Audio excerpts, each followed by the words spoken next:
in your Bibles to the first page of the New Testament. ನಿಮ್ಮ ವಾಕ್ಯಗಳನ್ನು ಹೊಸ ಒಡಂಬಡಿಕೆಯ ಮೊದಲನೇ ಅಧ್ಯಾಯಕ್ಕೆ ತಿರುಗಿಸಿಕೊಳ್ಳಿರಿ.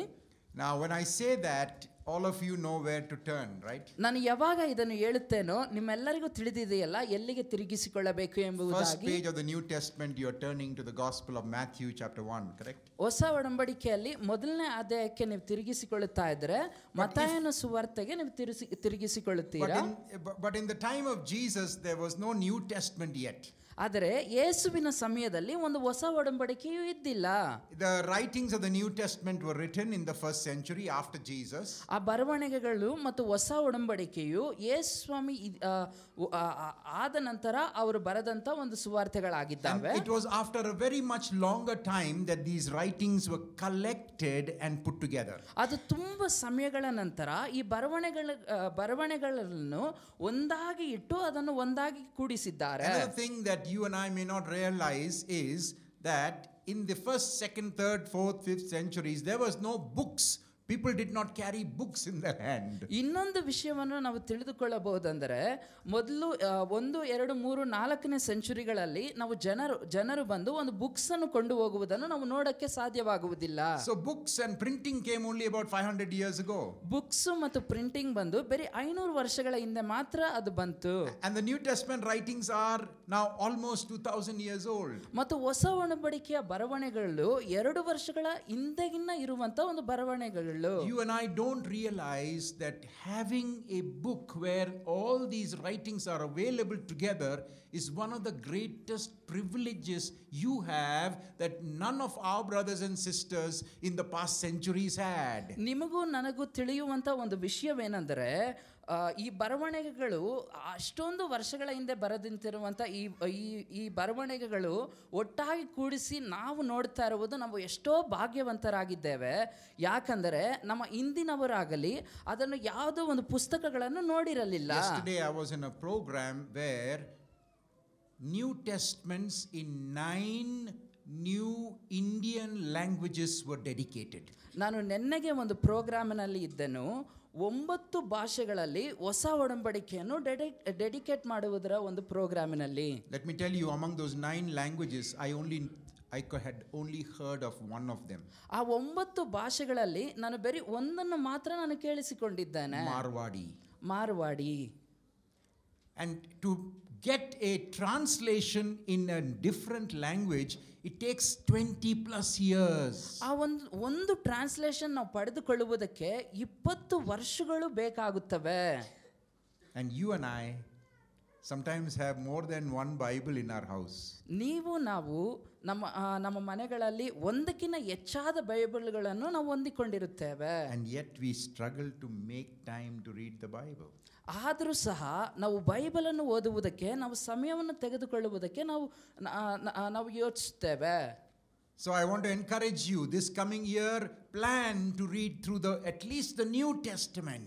ಅದರಿಂದ ನಾನು ನಿಮ್ಮನ್ನು ಪ್ರೋತ್ಸಾಹಿಸುತ್ತೇನೆ, ನೀವು ಅಟ್ಲೀಸ್ಟ್ ಹೊಸ ಒಡಂಬಡಿಕೆಯನ್ನು ಓದಿಕೊಳ್ಳುವುದಕ್ಕೆ ನೀವು ಯೋಚನೆಗಳನ್ನು ಮಾಡಬೇಕು. Sometimes it is a tragedy that people sitting in the churches are biblically illiterate. ಕೆಲವೊಂದು ಸಮಯ ಸಭೆಗಳಲ್ಲಿ ಕುಳಿತುಕೊಂಡಿರುವಂಥ ಜನರಾಗಲಿ ವಾಕ್ಯದ ಮುಖಾಂತರ ನೋಡಬೇಕಾದ್ರೆ ಒಂದು ಇಲ್ಲಿಟ್ರೇಟ್ ರೀತಿಯಾಗಿ ಇರುತ್ತಾರೆ. We may be even highly educated, but when it comes to the Bible, we know very little because we are not taking time to read it. ನಾವು ತುಂಬಾ ಓದಿದವರಾಗಿ ನಾವು ಇರಬಹುದು, ಆದರೆ ನಾವು ಬೈಬಲ್ ಅಲ್ಲಿ ನಾವು ಸ್ವಲ್ಪ ಇಲ್ಲಿಟ್ರೇಟ್ ಆಗಿ ನಾವು ಕಾಣಿಸಿಕೊಳ್ಳುತ್ತೇವೆ, ಯಾಕಂದ್ರೆ ನಾವು ಓದಿರುವುದಿಲ್ಲ. I'm encouraging you, read the Bible this coming year. ಅದರಿಂದ ನಾನು ನಿಮ್ಮನ್ನು ಪ್ರೋತ್ಸಾಹಿಸುತ್ತೇನೆ, ಈ ಬರುವಂತ ವರ್ಷದಲ್ಲಿ ನೀವು ವಾಕ್ಯವನ್ನು ಓದಿರಿ. Today we are looking at the first page of the New Testament. ಇವತ್ತು ಹೊಸ ಒಡಂಬಡಿಕೆಯ ಮೊದಲನೇ ಒಂದು ಪೇಜ್ ಅನ್ನು ನಾವು ನೋಡುತ್ತಾ ಇದ್ದೇವೆ. I told myself I must read the whole New Testament. Of course I should be able to read it in Greek, so I want to read it in the original language at least once through. ನನಗೆ ಹೇಳಿಕೊಂಡೆನು, ನಾನು at least ಒಂದು ಬಾರಿ ಆದರೂ ನಾನು ಈ ವರ್ಷದಲ್ಲೇ ನಾನು ಹೊಸ ಒಡಂಬಡಿಕೆಯನ್ನು ಓದಿಕೊಳ್ಳಬೇಕು ಎಂಬುದಾಗಿ ಗ್ರೀಕ್ ಭಾಷೆಯಲ್ಲಿ. And so let's look at this beautiful passage. ಅದರಿಂದ ನಾವು ಈ ಸುಂದರವಾದ ಒಂದು ಪ್ಯಾಸೇಜ್ ಅನ್ನು ನಾವು ನೋಡೋಣ. When the Gospels were written, when they were being put together, the church decided to put this gospel in the beginning. ಯಾವಾಗ ಸುವಾರ್ತೆಗಳೆಲ್ಲ ಬರೆಯಲ್ಪಟ್ಟವೋ, ಯಾವಾಗ ಅದನ್ನೆಲ್ಲ ಒಂದಾಗಿ ಇಟ್ಟರೋ, ಆವಾಗ ಸಭೆಗಳೆಲ್ಲ ಯೋಚನೆ ಮಾಡಿದವು ಈ ಸುವಾರ್ತೆಯನ್ನು ಮೊದಲನೇದಾಗಿ ಇಡಬೇಕು ಎಂಬುದಾಗಿ. Just to save on time, I am not going to read through this passage. ನಾನು ಮತ್ತೆ ಹೇಳುವುದಕ್ಕೆ ನಾನು ಪೂರ್ತಿಯಾಗಿ ಇಲ್ಲಿ ಓದುವುದಿಲ್ಲ. But I want us to look at verses 1 to 17. ಆದರೆ ನಾನು 1ರಿಂದ 17ನೇ ವಾಕ್ಯದವರೆಗೂ ನಾವು ನೋಡಿಕೊಳ್ಳೋಣ ಎಂಬುದಾಗಿ ನಾನು ಬಯಸುತ್ತೇನೆ. The first line says, this is the genealogy of Jesus, the Messiah, the son of David, the son of Abraham. ಮೊದಲನೇ ವಾಕ್ಯವು ಹೇಳುತ್ತದೆ, ಯೇಸು ಕ್ರಿಸ್ತನ ವಂಶವಳಿಯು, ಆತನು ದಾವೀದನ ವಂಶದವನು, ದಾವೀದನು ಅಬ್ರಹಾಮನ ವಂಶದವನು ಎಂಬುದಾಗಿ ನಾವು ನೋಡುತ್ತೇವೆ. What we are finding here is a culmination, the climax of a long history. ನಾವಿಲ್ಲಿ ಏನನ್ನು ನಾವು ನೋಡ್ತಾ ಇದ್ದೇವೆ ಅಂದರೆ, ಎಷ್ಟೋ ವರ್ಷಗಳ ಹಿಂದೆ ಇರುವಂತ ಒಂದು ಇತಿಹಾಸದ ಒಂದು ಕಂಟಿನ್ಯೂಯೇಷನ್ ಅನ್ನು ನಾವು ನೋಡುತ್ತಾ ಇದ್ದೇವೆ. That is what we call the Old Testament. ಅದನ್ನೇ ನಾವು ಹಳೆ ಒಡಂಬಡಿಕೆ ಎಂಬುದಾಗಿ ನಾವು ಕರೆಯುತ್ತೇವೆ. Thousands of years. ಸಾವಿರಗಳ ವರ್ಷಗಳ ಹಿಂದೆ. And the people of God are waiting for redemption. ಮತ್ತು ದೇವ ಜನರು ಒಂದು ರಕ್ಷಣೆಗೋಸ್ಕರ ಕಾಯುತ್ತಾ ಇದ್ದಾರೆ. The whole world, people in the whole world, every group of people long for something. They sometimes don't know what they are longing for. ಲೋಕದಲ್ಲಿರುವ ಜನರು ಯಾವುದೋ ಒಂದು ವಿಷಯಕ್ಕಾಗಿ ತುಂಬಾ ಕಾಯುತ್ತಾ ಇದ್ದಾರೆ. ಅವರು ಯಾವುದಕ್ಕೋಸ್ಕರ ಕಾಯುತ್ತಾ ಇದ್ದಾರೆ ಎಂಬುದಾಗಿ ಗೊತ್ತಿಲ್ಲದೆ ಅವರು ಕಾಯುತ್ತಾ ಇದ್ದಾರೆ. Because they long for something as human beings which they are not able to express sometimes. ಯಾಕಂದರೆ ಅವರು ಒಬ್ಬ ಮನುಷ್ಯರಾಗಿ ಯಾವುದೋ ಒಂದನ್ನು ಎದುರು ನೋಡುತ್ತಾ ಇದ್ದಾರೆ. ಅವ್ರಿಗೆ ಯಾವುದಂತ ಗೊತ್ತಿಲ್ಲದಿರ ಅವರು ಎದುರು ನೋಡುತ್ತಾ ಇದ್ದಾರೆ. Depending on where they were born and which part of the world and which part of the century they are in, they are all longing for something and they don't sometimes know what that is. ಅವರು ಎಲ್ಲಿ ಜನಿಸಿದರು, ಯಾವ ರೀತಿಯಾಗಿ ಆಯಿತು ಎಂಬುದಾಗಿ ಯಾವುದಕ್ಕೋ ಒಂದಕ್ಕಾಗಿ ಅವರು ಎದುರು ನೋಡುತ್ತಾ ಕಾಯುತ್ತಾ ಇದ್ದಾರೆ. ಯಾವುದು ಎಂಬುದಾಗಿ ತಿಳಿಯದೇನೆ ಸಹ ಅವರು ಕಾಯುತ್ತಾ ಇದ್ದಾರೆ. You know, there is a beautiful prayer in the Upanishads. Is a writing in India going back into hundreds of years. ಒಂದು ಸುಂದರವಾದ ಒಂದು ಪ್ರಾರ್ಥನೆ ಇದೆ, ಉಪನಿಷತ್ಸ್ ಎಂಬುದಾಗಿ. ಅದು ಭಾರತದಲ್ಲಿ ತುಂಬಾ ದಿನಗಳಿಂದ ಅದು ಓಡುತ್ತಾ ಇದೆ. In some ways it captures the prayer, the desire, the longing of our ancestors in this land. ಅದು ಕೆಲವೊಂದು ರೀತಿಯಾಗಿ ಅದು ಯಾವುದನ್ನು ಹಿಡಿದುಕೊಳ್ಳುತ್ತದೆ ಅಂದರೆ, ನಮ್ಮ ಪಿತೃಗಳ ಒಂದು ವಿಷಯಗಳನ್ನು ಅದು ಹಿಡಿದುಕೊಳ್ಳುತ್ತದೆ. ಅಸತೋಮ ಸದ್ಗಮಯ. ಅಸುತೋಮ ಸರ್ಗಮಯ. Some of you know what I am talking about. ಸ್ವಲ್ಪ ಜನಕ್ಕೆ ಗೊತ್ತಿರುತ್ತದೆ ಅದು ಏನು ಎಂಬುದಾಗಿ. It's a beautiful prayer. Lead me from the untruth to the sat, to the truth. ಅದರ ಅರ್ಥವೇನೆಂದರೆ, lead me from the untruth to the truth. ತಿಳಿಯದಿಂದ ಒಂದು ಸತ್ಯದಿಂದ ನನ್ನ ಸತ್ಯಕ್ಕೆ ಕೊಂಡು ಹೋಗು ಎಂಬುದಾಗಿ. ತಮಸೋಮ ಜ್ಯೋತಿರ್ಗಮಯ. ತಮಸೋಮ ಜ್ಯೋತಿರ್ಗಮಯ. That means from the darkness lead me to the light. ಅದರ ಅರ್ಥವೆಂದರೆ ಕತ್ತಲೆಯಿಂದ ನನ್ನನ್ನು ಬೆಳಕಕ್ಕೆ ಕೊಂಡು ಹೋಗು. ಮೃತ್ಯುಮ ಅಮೃತಗಮಯ. ಮೃತ್ಯೋಮ ಅಮೃತಮಯ. What is that? From the death give us to amrit, to the eternal life, to everlasting life. ಅದರ ಅರ್ಥವೇನೆಂದರೆ, ಒಂದು ಮರಣದಿಂದ ಒಂದು ಸ್ವಜೀವನಕ್ಕೆ ಕರ್ಕೊಂಡು ಹೋಗು ಎಂಬುದಾಗಿ ಹೇಳುವಂತಹ ಒಂದು ಅರ್ಥವು. We really don't know how old this prayer is, a Sanskrit prayer. ನಮಗೆ ಈ ಒಂದು ಪ್ರಾರ್ಥನೆಯು ಎಷ್ಟು ಹಳೆಯದೆಂಬುದಾಗಿ ನಮಗೆ ಗೊತ್ತಿಲ್ಲ. ಒಂದು Sanskrit ಪ್ರಾರ್ಥನೆಯಾಗಿದೆ. Maybe it comes from even before the time of Jesus. ಅದು ಯೇಸು ಸ್ವಾಮಿ ಇರುವುದಕ್ಕಿಂತ ಮುಂಚೆ ಆ ಪ್ರಾರ್ಥನೆಯು ಬಂದಿರಬಹುದು. So I believe the whole world has been longing for this resolution of their desires. ಅದರಿಂದ ನಾನು ನಂಬುತ್ತೇನೆ, ಮೇ ಬಿ ಲೋಕದಲ್ಲಿರುವಂತ ಎಲ್ಲರೂ ಬಂದು ಈ ಪ್ರಾರ್ಥನೆಗೋಸ್ಕರ ಕಾಯುತ್ತಾ ಇರುತ್ತಾರೆ ಎಂಬುದಾಗಿ ನಾನು ಬಯಸುತ್ತೇನೆ. Those desires of the whole world are fulfilled in Jesus. Hallelujah. ಆ ಲೋಕದ ಎಲ್ಲ ಆಸೆಗಳು ಯೇಸುವಿನಲ್ಲಿ ಅದು ಪರಿಪೂರ್ಣಗೊಳ್ಳುತ್ತದೆ. Jesus said, I am the way, the truth. ಯೇಸು ಸ್ವಾಮಿ ಹೇಳುತ್ತಾ ಇದ್ದಾರೆ, ನಾನೇ ಜೀವವು ಮಾರ್ಗವು ಆಗಿದ್ದೇನೆ ಎಂಬುದಾಗಿ. I am the light of the world. ನಾನೇ ಲೋಕಕ್ಕೆ ಬೆಳಕು ಎಂಬುದಾಗಿ. I am the resurrection and the life. ನಾನೇ ಉಜ್ಜೀವನವೂ ಜೀವವೂ ಆಗಿದ್ದೇನೆ. So friends, when we look at a passage like this, it is bringing together the desires, the ambitions, the cries, the heart cry of millions of people the world around. ನಾವು ಯಾವಾಗ ಈ ರೀತಿಯಾದ ಒಂದು passage ಅನ್ನು ನಾವು ನೋಡುತ್ತೇವೋ ಅದು ಲೋಕದಲ್ಲಿರುವಂತ ಎಲ್ಲ ಜನರನ್ನು ಒಂದಾಗಿ ಕೊಂಡು ಬರುವಂತದ್ದನ್ನು ನಾವು ನೋಡುತ್ತಾ ಇದ್ದೇವೆ. Even though it is coming in the line of the Hebrew people, the Jewish people, ಅದು ಇಬ್ರಿಯರ ಮತ್ತು ಯಹೂದರ ಒಂದು ಲೈನಿನಿಂದ ಅದು ಬರುತ್ತಾ ಇದ್ದರೂ ಸಹ, so Jesus is shown as the son of David and the son of Abraham. ಅದರಿಂದ ಯೇಸು ಸ್ವಾಮಿಯು ಬಂದು ದಾವಿದನ ಮಗನು ಮತ್ತು ಅಬ್ರಹಾಮನ ಮಗನು ಎಂಬುದಾಗಿ ತೋರಿಸಲ್ಪಡುತ್ತಾ ಇದೆ. Look at verse 17. ನಾವು 17ನೇ ವಾಕ್ಯವನ್ನು ನಾವು This ನೋಡೋಣ. whole section is like a bracket, verse 1 and verse 17. ಈ ಪೂರ್ತಿ ಒಂದು ಭಾಗವು ಬಂದು ಒಂದು ನಮಗೆ ಒಂದು ಸೆಕ್ಷನ್ ರೀತಿಯಾಗಿ 17ನೇ ವಾಕ್ಯವನ್ನು ನಾವು ನೋಡೋಣ. And if you read verse 17, it says, thus there were 14 generations in all from Abraham to David, 14 from David to the exile to Babylon, and 14 from the exile to the Messiah. ಹೀಗೆ ಅಬ್ರಹಾಮನಿಂದ ದಾವೀದನವರೆಗೂ ಒಟ್ಟು 14 ತಲೆಗಳು, ದಾವೀದ ಮೊದಲುಗೊಂಡು ಬಾಬೆಲಿಗೆ ಸೆರೆ ಹೋಗುವವರೆಗೂ 14 ತಲೆಗಳು, ಬಾಬೆಲಿಗೆ ಸೆರೆ ಹೋದದಿಂದ ಕ್ರಿಸ್ತನವರೆಗೂ 14 ತಲೆಗಳು. In other words, there are 3 people in this verse 1 and verse 17. 3 people are repeated. ಈ ಭಾಗದಲ್ಲಿ ನಾವು ನೋಡಬೇಕಾದ್ರೆ ಮೊದಲನೇ ವಾಕ್ಯದಲ್ಲೂ ಮತ್ತು 17ನೇ ವಾಕ್ಯದಲ್ಲೂ ನಾವು 3 ವ್ಯಕ್ತಿಗಳನ್ನು ನಾವು ನೋಡುತ್ತೇವೆ. Jesus the Messiah, David and Abraham. ಯೇಸು ಸ್ವಾಮಿಯ ಬಗ್ಗೆ ನಾವು ನೋಡುತ್ತೇವೆ ಮತ್ತು ದಾವೀದನು ಅಬ್ರಹಾಮನ ಬಗ್ಗೆ ನಾವು ನೋಡುತ್ತೇವೆ. Why David? ಯಾಕೆ ದಾವೀದನು? Because God gave a promise in 2 Samuel chapter 7. ಯಾಕಂದ್ರೆ 2ನೇ ಸ್ಯಾಮ್ಯುಯೇಲನಲ್ಲಿ ದೇವರು ವಾಗ್ದಾನ ಮಾಡಿದರು, that from your line David will come a king who will rule forever. ನಿನ್ನ ಒಂದು ಜನಾಂಗದಿಂದ ಒಂದು ರಾಜನು ಬರುತ್ತಾನೆ, ಆತನು ಸದಾ ಆಳ್ವಿಕೆ ಮಾಡುತ್ತಾನೆ ಎಂಬುದಾಗಿ ಹೇಳಿದರು. Why Abraham?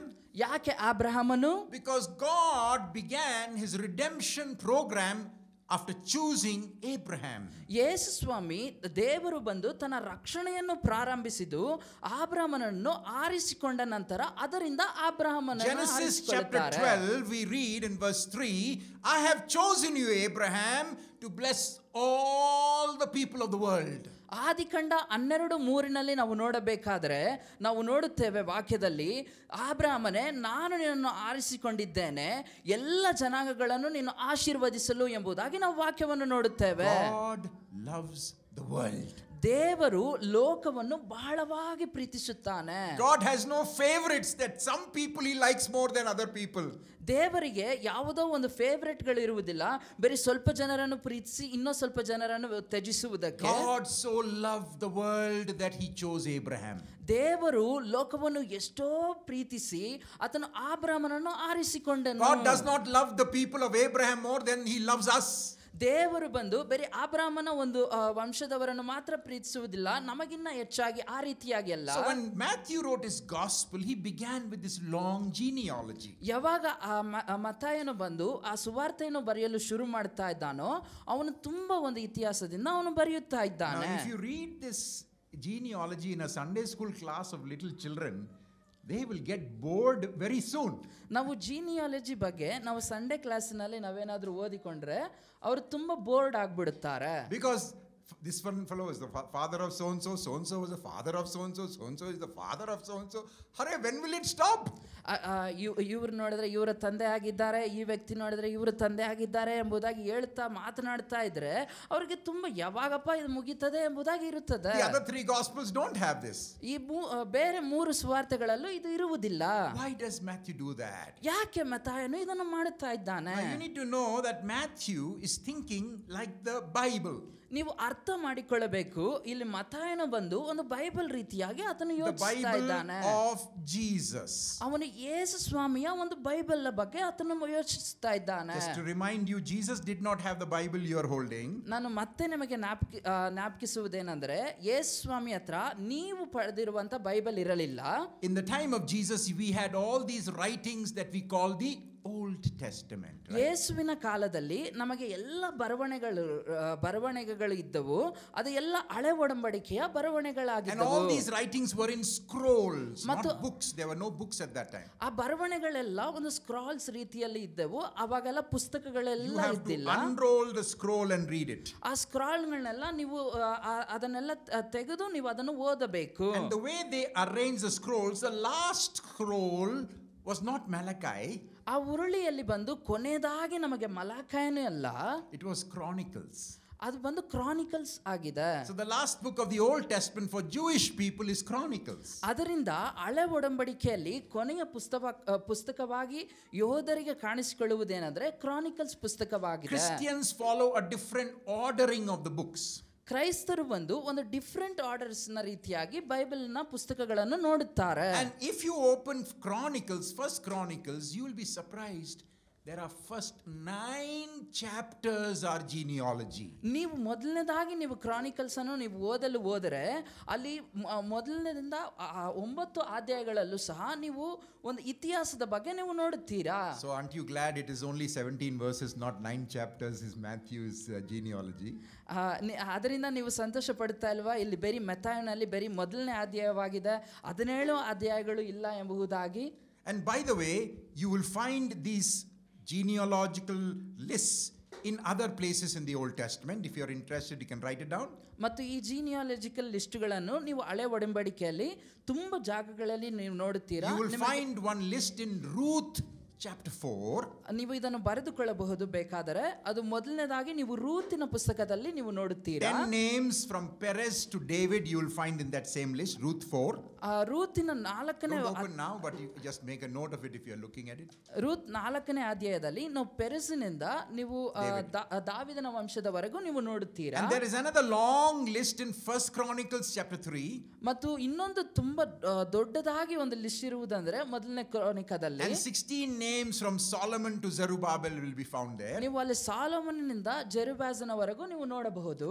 But now we read in chapter 1 verse 17 that there were 14 generations from Abraham to David, David to exile to Jesus.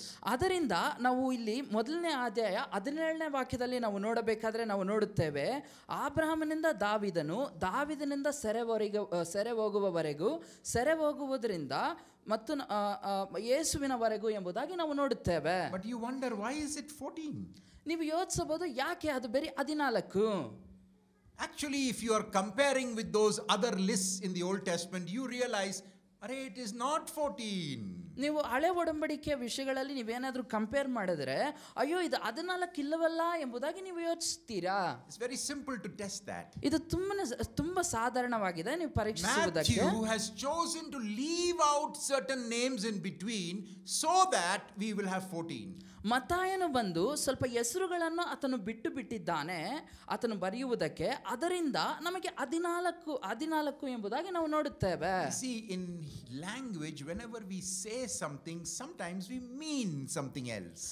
ನಾವು ನೋಡಬೇಕಾದ್ರೆ ನಾವು ಭಾಷೆಗಳಲ್ಲಿ ಏನಾದರೂ ಒಂದು ವಿಷಯವನ್ನು ಹೇಳಿದ್ರೆ ನಾವು ಬೇರೆ ಅರ್ಥವನ್ನು ಇಟ್ಟು ನಾವು ಹೇಳುತ್ತೇವೆ. So the 14 is not 14 statistical numbers, it is symbolic of something.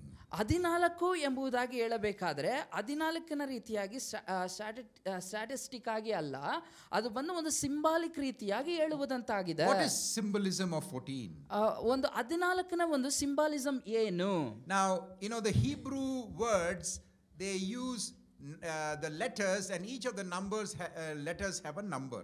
ಆ ಹೀಬ್ರೂದವರು ಆ ನಂಬರ್ಗಳನ್ನು ಇಡಬೇಕಾದ್ರೆ ಆ ಎಲ್ಲ ನಂಬರಿಗೂ they have they have a representation for each letter, like A, B, C, we can say 1, 2, 3, like that. ಅವರು ಇವಾಗ ಯಾವುದಾದ್ರೂ ಒಂದು ನಂಬರ್ಗಳನ್ನು ಇಡಬೇಕಾದ್ರೆ ಅದರ ಕೆಳಗಡೆ ಚಿಹ್ನೆಗಳನ್ನು ಇಡುವ ರೀತಿಯಾಗಿ ಇಡುತ್ತಾರೆ. Actually, if you look in your own Old Testament, Psalm 119, you will find those Hebrew letters are there. ನೀವು ಕೀರ್ತನೆಗಳು 119ರಲ್ಲಿ ನೀವು ನೋಡಬೇಕಾದ್ರೆ ಆ ರೀತಿಯಾದ ಚಿಹ್ನೆಗಳನ್ನು ಇಟ್ಟಿರುವುದನ್ನು ನೀವು ನೋಡುತ್ತೀರಾ. So if you write the name of David, it is 3 letters, Da, Va, Da.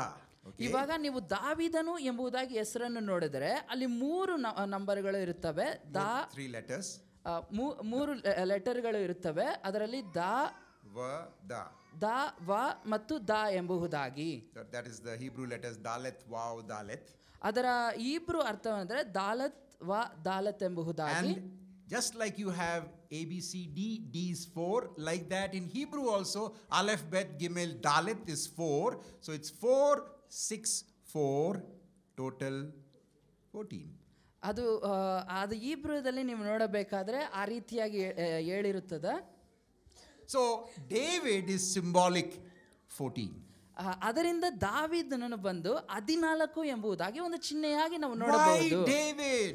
ಯಾಕೆ ದಾವೀದನು? Did you see the first line in Matthew says Jesus is the son of David. ನೀವು ಮೊದಲನೇ ಅಧ್ಯಾಯದಲ್ಲಿ ಮೊದಲನೇ ವಾಕ್ಯವನ್ನು ನೀವು ನೋಡಬೇಕಾದ್ರೆ ನಾವು ನೋಡುತ್ತೇವೆ ಯೇಸು ಕ್ರಿಸ್ತನ ವಂಶಾಳಿಯು ಆತನು ದಾವೀದನ ವಂಶದವನು ಎಂಬುದಾಗಿ ನಾವು ನೋಡುತ್ತೇವೆ. What kind of man was David? ಯಾವ ರೀತಿಯಾದ ಒಂದು ಮನುಷ್ಯನಾಗಿದ್ದನು ದಾವೀದನು? What kind of man was he? ಅವನು ಯಾವ ರೀತಿಯಾದ ಒಂದು ಮನುಷ್ಯನಾಗಿದ್ದನು? Tell me, what kind of man was he? ಹೇಳಿರಿ, ಆತನು ಯಾವ ರೀತಿಯಾದ ಒಬ್ಬ ಮನುಷ್ಯನಾಗಿದ್ದನು?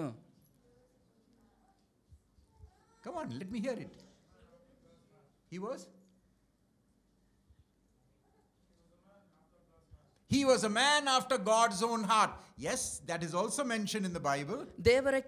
ದೇವರ ಹೃದಯಕ್ಕೆ ತುಂಬಾ ಹತ್ತಿರವಾದ ಮನುಷ್ಯನಾಗಿದ್ದನು, ಅದನ್ನು ಬೈಬಲ್ ಅಲ್ಲಿ ಮೆನ್ಷನ್ ಮಾಡಿದ್ದಾರೆ. Does the Bible tell other things about David?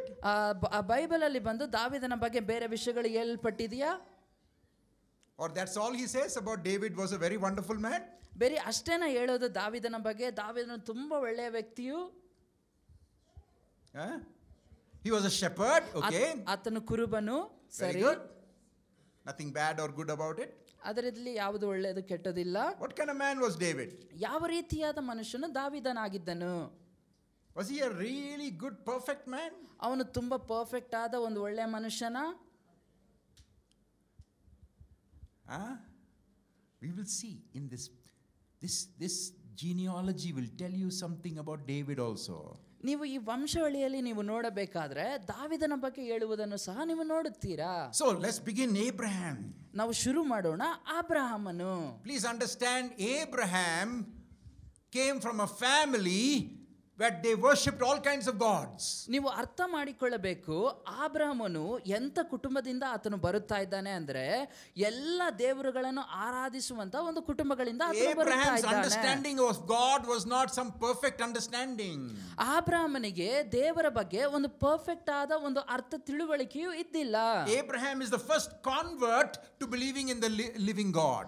ಅಬ್ರಹಾಮನೇ ಮೊದಲನೆಯಾದ ಒಂದು ಕನ್ವರ್ಟ್ ಆಗಿದ್ದಾನೆ ದೇವರಲ್ಲಿ ವಿಶ್ವಾಸಿಸುವುದಕ್ಕೆ. Was he a good man? ಆತನು ಒಳ್ಳೆ ಮನುಷ್ಯನಾಗಿದ್ದನ? Jesus is called the son of Abraham. ಯೇಸು ಸ್ವಾಮಿ ಬಂದು ಅಬ್ರಹಾಮನ ವಂಶದವನು ಎಂಬುದಾಗಿ ಹೇಳಲ್ಪಡುತ್ತಾ ಇದ್ದಾರೆ. Oh, he was a good man. ಅವನು ಒಳ್ಳೆಯವನಾಗಿ ಇದ್ದಾನೆ. But he was far from a perfect man. ಆದರೆ ಅವನು ತುಂಬಾ ಒಂದು ಪರ್ಫೆಕ್ಟ್ ಮ್ಯಾನ್ಗಿಂತ ತುಂಬಾ ದೂರವಾಗಿ God ಇದ್ದಾನೆ. told him, I will bless you, you will have many children. ದೇವರು ಹೇಳಿದರು, ನಾನು ನಿನ್ನನ್ನು ಆಶೀರ್ವದಿಸುತ್ತೇನೆ, ನಿನಗೆ ತುಂಬಾ ಜನಾಂಗಗಳು He was ಇರುತ್ತವೆ already an ಎಂಬುದಾಗಿ. old man by then. ಅವನಿಗೆ ಆಗಲೇ ತುಂಬಾ ವಯಸ್ಸಾಗಿ ಇತ್ತು. And he did not have a child. ಅವನಿಗೆ ಮಕ್ಕಳೇ ಇದ್ದಿಲ್ಲ. So then his wife comes and says, ಅವಾಗ ಅವರ ಪತ್ನಿಯವರು ಬಂದು ಹೇಳುತ್ತಾರೆ, maybe why not you have a son through my slave girl? ನೀನು ಯಾಕೆ ನನ್ನ ದಾಸಿಯಿಂದ ನೀನು ಒಂದು ಮಗನನ್ನು ನೀವು ಎತ್ತುಕೊಡಬಾರದು ಎಂಬುದಾಗಿ ಕೇಳುತ್ತಾಳೆ. ಹಾಗಾರ್ ಎಂಬುದಾಗಿ. This man of faith did not say, no, I believe God will do it. He says, okay. And so Ishmael was born. ಈ ನಂಬಿಕೆಯ ವ್ಯಕ್ತಿ ಹೇಳಲಿಲ್ಲ, ಪರವಾಗಿಲ್ಲ, ನಾನು ದೇವರನ್ನು ವಿಶ್ವಾಸಿಸ್ತೇನೆ ಎಂಬುದಾಗಿ ಆತನು ಹೇಳುತ್ತಾ ಇಲ್ಲ. ಅವನು ಸರಿ ಎಂಬುದಾಗಿ ಒಪ್ಪಿಕೊಂಡು ಅವಳ ಮುಖಾಂತರ ಇಷ್ಮಾಯೇಲನನ್ನು ಹೊಂದಿಕೊಳ್ಳುತ್ತಾನೆ. We read an interesting story in Genesis 20 when Abraham goes with his wife Sarah to Egypt. ಇಲ್ಲಿ ಆದಿಕಾಂಡದಲ್ಲಿ ಒಂದು ಸುಂದರವಾದ ಕಥೆಯನ್ನು ನಾವು ನೋಡುತ್ತೇವೆ ಅಲ್ಲವಾ? ಯಾವಾಗ ಅಬ್ರಹಾಮನು ಬಂದು ಅವರ ಪತ್ನಿಯೊಂದಿಗೆ ಆತನು ಐಗುಪ್ತಕ್ಕೆ ಹೋಗುತ್ತಾನೋ ಆಗ. And there the king of Gerar sees his wife and she is very beautiful. ಅಲ್ಲಿ ಗೆರಾರರ ರಾಜನು ಅವನ ಪತ್ನಿಯು ತುಂಬಾ ಸುಂದರವಾಗಿ ಇರುವುದನ್ನು ನೋಡಿ Abraham was scared that this king will kill him to take his wife. ಅಬ್ರಹಾಮನು ಭಯಪಡುತ್ತಾ ಇದ್ದಾನೆ, ಈ ರಾಜನು ಬಂದು ಇವನನ್ನು ಸಾಯಿಸಿ ಬಿಡುತ್ತಾನೆ ಅವನ ಪತ್ನಿಯನ್ನು ತೆಗೆದುಕೊಳ್ಳುವುದಕ್ಕೆ ಎಂಬುದಾಗಿ. This man of faith did not trust God to protect him. ಈ ನಂಬಿಕೆಯ ಮನುಷ್ಯನು ಬಂದು ದೇವರಲ್ಲಿ ನಂಬಿಕೆ ಇಡುತ್ತಾ ಇದ್ದಿಲ್ಲ, So he ದೇವರು told her, ಕಾಪಾಡುತ್ತಾರೆ if anybody ಎಂಬುದಾಗಿ. say, just tell everybody you're my sister. ಅದರಿಂದ ಅವನ ಪತ್ನಿಯ ಬಳಿಯಲ್ಲಿ ಹೇಳುತ್ತಾ ಇದ್ದಾನೆ, ಯಾರಾದ್ರೂ ಬಂದು ಕೇಳಿದ್ರೆ ಹೇಳು ನೀನು ನನ್ನ ತಂಗಿ ಎಂಬುದಾಗಿ. And the story says the king took her away to his place. ಮತ್ತು ಆ ಕಥೆಯು ಹೇಳುತ್ತದೆ, ಆ ರಾಜನು ಬಂದು ಆ ಸ್ತ್ರೀಯನ್ನು ಅವಳನ್ನು ಬಂದು ಆತನ ಜಾಗಕ್ಕೆ ಕರ್ಕೊಂಡು These are not nice stories. Is there in your Bible?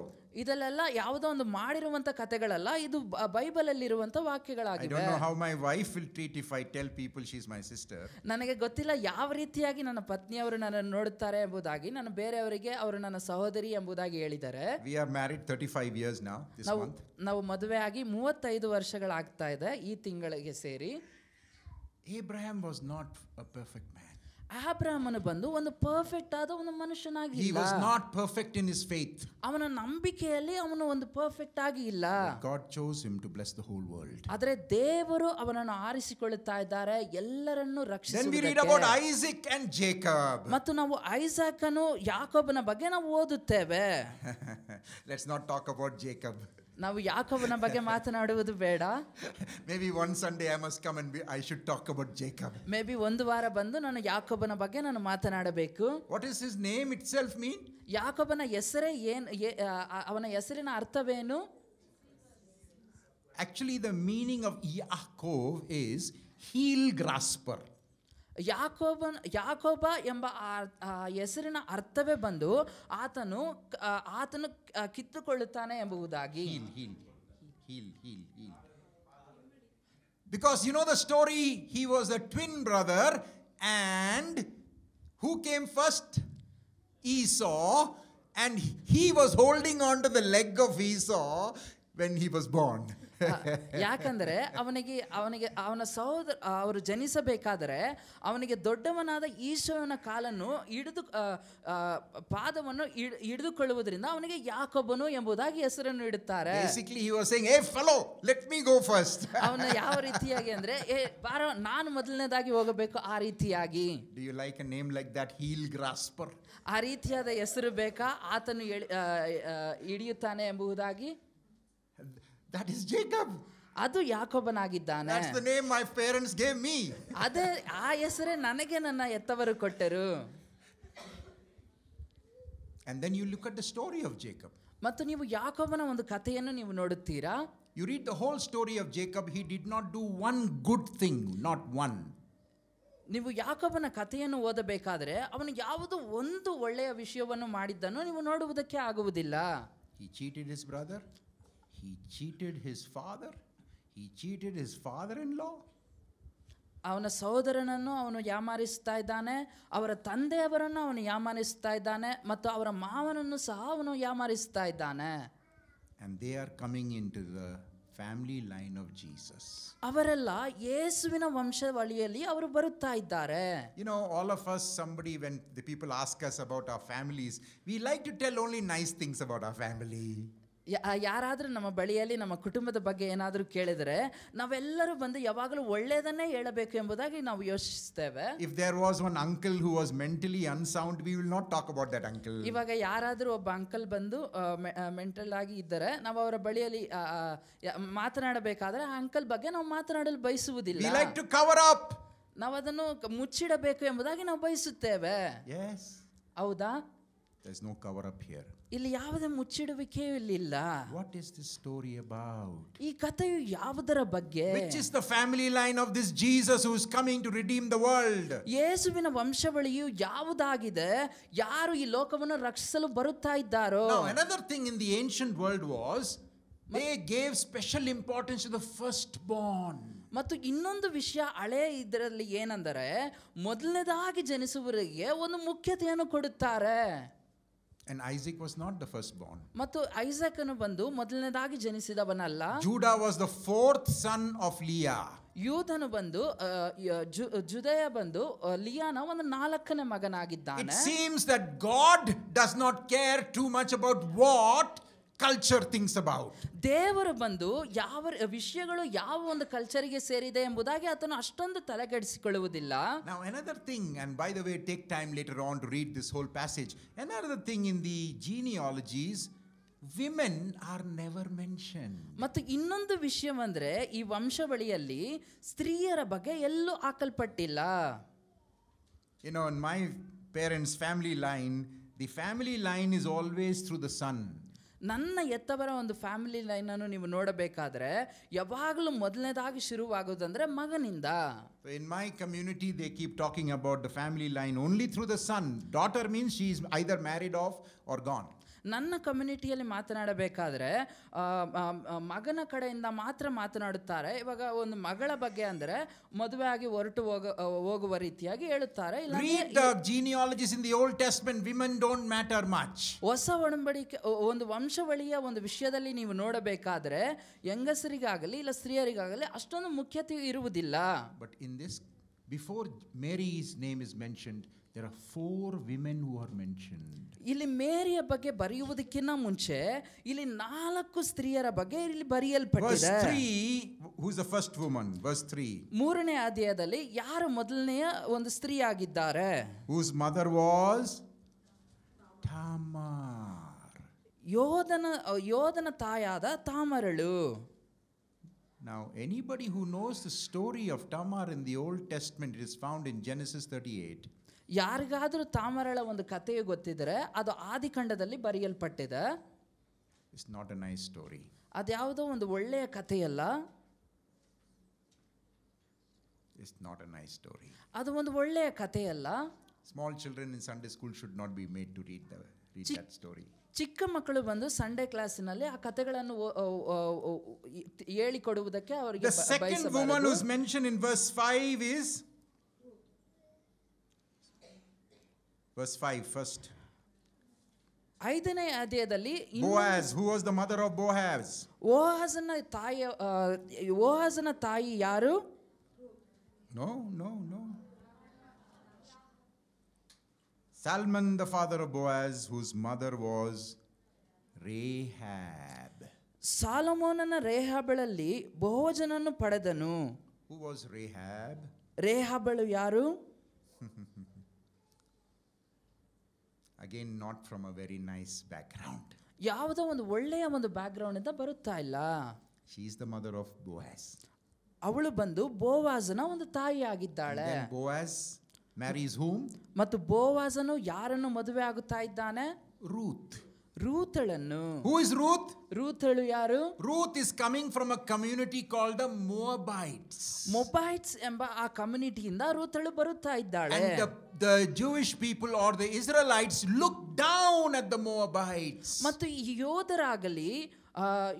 ಯೋಧರಾಗಲಿ Jewish ಅವರಾಗಲಿ ಈ ಮೊಹಾಬೈಟ್ಸ್ ಎಂಬುದಾಗಿ ಹೇಳುವವರನ್ನು ಕೀಳಾಗಿ ನೋಡುತ್ತಾರೆ. Why? ಯಾಕೆ? Moabites, their story goes back to a very sad, bad story in the Old Testament.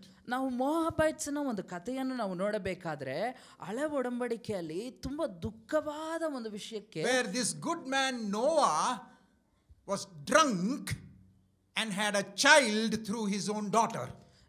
ಯಾವ ಈ ಒಳ್ಳೆ ಒಂದು ಮನುಷ್ಯನು ನೋವ ಬಂದು ಕುಡಿದು ಒಂದು ಸ್ತ್ರೀಯೊಂದಿಗೆ ಒಂದು ಮಗನನ್ನು ಹೊಂದನು. That's how the Moabites trace their ancestry. ಆ ರೀತಿಯಾಗಿ ಮೊಹಾಬನ ಒಂದು ವಂಶಾವಳಿಯು ಬರುತ್ತದೆ. And Ruth comes from that background. ಮತ್ತು ರೂತಳು ಬಂದು ಆ ಒಂದು ಬ್ಯಾಕ್ಗ್ರೌಂಡ್ ಇಂದ ಬರ್ತಾ ಬರ್ತಾ ಇದ್ದಾಳೆ. Ruth came, all the other Israelite women looked, oh, she's a Moabitess. ನನಗೆ ಖಂಡಿತವಾಗಿ ಹೇಳುತ್ತೇನೆ, ರೂತಳು ಬರಬೇಕಾದ್ರೆ ಖಂಡಿತವಾಗಿ ಇಸ್ರೇಲದವರು ಹೇಳಿರಬಹುದು, ಓ ರೂತಳು ಬಂದು ಮೊಹಾಬೈಟ್ಸ್ ಇಂದ ಬರುತ್ತಾ ಇದ್ದಾಳೆ ಎಂಬುದಾಗಿ ಹೇಳಬಹುದು. And then we have in verse 6 the 4th woman. ಮತ್ತು 6ನೇ ವಾಕ್ಯದಲ್ಲಿ ನಾವು ಇನ್ನೊಂದು 4ನೇ ಸ್ತ್ರೀಯನ್ನು ನಾವು ನೋಡುತ್ತೇವೆ. Verse 6, look at verse 6. 6ನೇ ವಾಕ್ಯದಲ್ಲಿ ನೋಡಿರಿ. What does your Bible say her name is? That's not what your Bible says. I'm asking you to look in your Bible, verse 6. Look in your Bible. Look in your Bible. Don't go by memory. Look in your Bible, verse 6, and tell me what is the name of Solomon's mother in your Bible. ನಿಮ್ಮ Bible ಅಲ್ಲಿ 6ನೇ ವಾಕ್ಯದಲ್ಲಿರುವ not Bathsheba. Your Bible does not mention the word Bathsheba, right? ಬೆತ್ಷೆಬಾ ಎಂಬುದಾಗಿ ನಿಮ್ಮ ವಾಕ್ಯಗಳಲ್ಲಿ ಹಾಕಲ್ಪಟ್ಟಿಲ್ಲ ಅಲ್ಲ? Mrs. Uriah. Mrs Uriah. Did you see that? ನೀವು ನೋಡ್ತಾ ಇದ್ದೀರಾ? Solomon, who's your father? ಸೊಲೊಮೋನು ಯಾರು ನಿನ್ನ ತಂದೆ? He will say what? ಅವನು ಏನನ್ನು ಹೇಳುತ್ತಾನೆ? David. ದಾವೀದನು. King David. ರಾಜನಾದ ದಾವೀದನು. Who's your mother? ನಿನ್ನ ತಾಯಿ ಯಾರು? Mrs. Uriah. Mrs Uriah. Now here you find there's no whitewashing of things. Everybody gets to know what David did. ಇಲ್ಲಿ ದಾವೀದನು ಏನೇನೆಲ್ಲ ಮಾಡಿದನು ಎಂಬುದಾಗಿ ಎಲ್ಲವನ್ನು ಇಲ್ಲಿ ಸ್ಪಷ್ಟವಾಗಿ ಇಲ್ಲಿ ತೋರಿಸ್ತಾ ಇದೆ. David already had many women before he went after Bathsheba. ದಾವೀದನು ಬಂದು ಈ ಬೆತ್ಷೆಬಳ ಹಿಂದೆ ಹೋಗುವುದಕ್ಕಿಂತ ಮುಂಚೆಯೇ ಅವನಿಗೆ ಅನೇಕ ಸ್ತ್ರೀಯರು ಇದ್ದರು. That was the time. David is 1000 BC, 3000 years before us. In those days, kings had many wives. ಅದು ಸಾವಿರಾರು ವರ್ಷಗಳ ಹಿಂದೆ ಆಗಿದೆ. ಆ ಕಾಲದಲ್ಲಿ ರಾಜಗಳಿಗೆ ಎಷ್ಟೊಂದು ತುಂಬಾ ಹೆಂಡತಿಗಳು ಇರುತ್ತಾರೆ. God tolerates a lot of nonsense from his people. ದೇವರು ಬಂದು ತನ್ನ ಜನರಿಂದ ತುಂಬಾ ಬೇಡದಿರುವಂತ ವಿಷಯಗಳನ್ನು ಅದನ್ನು ತಾಳಿಕೊಳ್ಳುತ್ತಾ That is ಇದ್ದಾನೆ. not God's perfect will. ಅದು ದೇವರ ಒಂದು ಪರಿಪೂರ್ಣವಾದ ಒಂದು ಚಿತ್ತವಲ್ಲ. God tolerates all this in the Old Testament. ಆದರೆ ದೇವರು ಹಳೆ ಒಡಂಬಡಿಕೆಯಲ್ಲಿ ಅದನ್ನೆಲ್ಲ ಆತನು ತಾಳಿಕೊಳ್ಳುತ್ತಾ Already he ಇದ್ದಾನೆ. has many women. ಆಲ್ರೆಡಿ ಅವನಿಗೆ ಎಷ್ಟೊಂದು ಸ್ತ್ರೀಯರು If he wanted to marry another 5 more, he could have married 5 more. ಅವನು ಇನ್ನೂ ಒಂದು 5 ಜನ ಸ್ತ್ರೀಯರನ್ನು ಮದುವೆ ಆಗಬೇಕಾದ್ರೆ ಅವನು ಮದುವೆ ಆಗಿರಬಹುದು. But he took somebody else's wife. ಆದರೆ ಒಬ್ಬ ಸ್ತ್ರೀಯನ್ನು ಅವನ ಹೆಂಡತಿಯಾಗಿ ಅವನು ತೆಗೆದುಕೊಳ್ಳುತ್ತಾ ಇದ್ದಾನೆ. The story is in your Bible. ಆ ಕಥೆಯು ನಿಮ್ಮ Bible. Not only that, he killed her husband.